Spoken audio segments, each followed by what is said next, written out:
Welcome to the channel. My name is Dennis, and if you ever wondered about the origins of the term Catholic or Catholic Church, the word Catholic is actually a Greek word that stems from katholikos that means universal. So that's very much applicable to our universal, our Catholic Church to this day.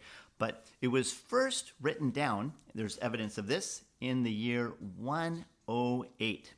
And of course, tradition has it that they were throwing this term around even before that time.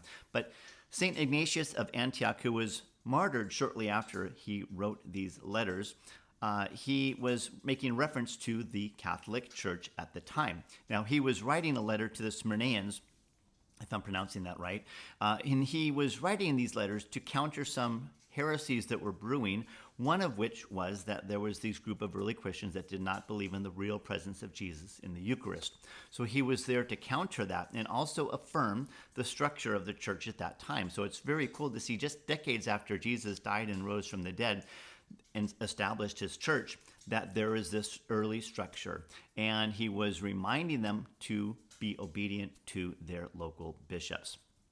So in this epistle to the Smyrnaeans, he makes reference for the first time, written down by anybody else, to the Catholic Church. And here we are, 1900 years later, still talking about it and still referring to our Catholic Church as the universal church. So pretty cool. So thanks so much for watching, and God bless.